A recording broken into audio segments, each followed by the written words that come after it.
Friedrich Paulus was a German field marshal who was most famous for his role in the Battle of Stalingrad during World War II.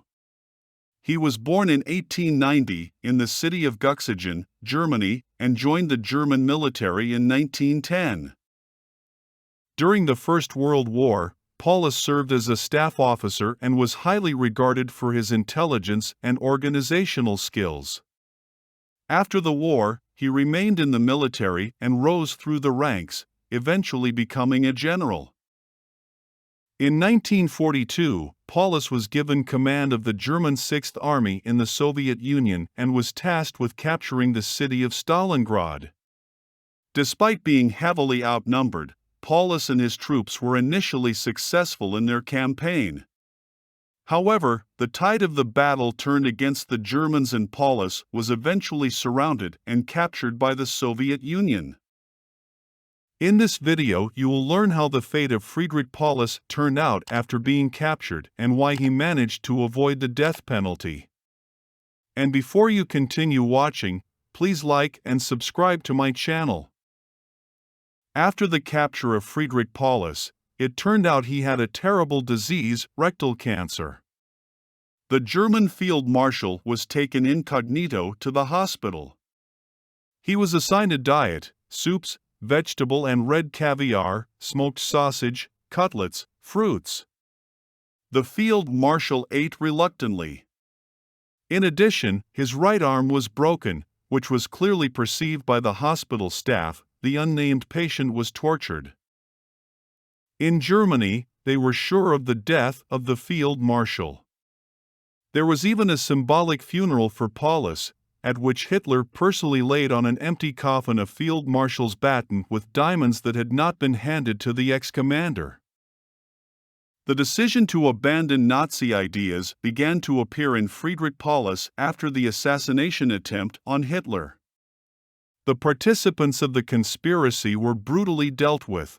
Among them were friends of the field marshal. On August 8, 1944, Friedrich Paulus spoke on the radio broadcasting to Germany, calling on the German people to renounce the Führer and save the country, for which it is necessary to immediately stop the war. Since 1946, Paulus lived in a dacha in Moscow as a personal guest of Joseph Stalin. The German field marshal was surrounded by attention, protection, and care. He had a personal doctor, his own cook, and an adjutant. The field marshal, despite the honor given to him, continued to try to return to his homeland, but by Stalin's personal order he was forbidden to leave. Friedrich Paulus was a valuable personal trophy for Stalin.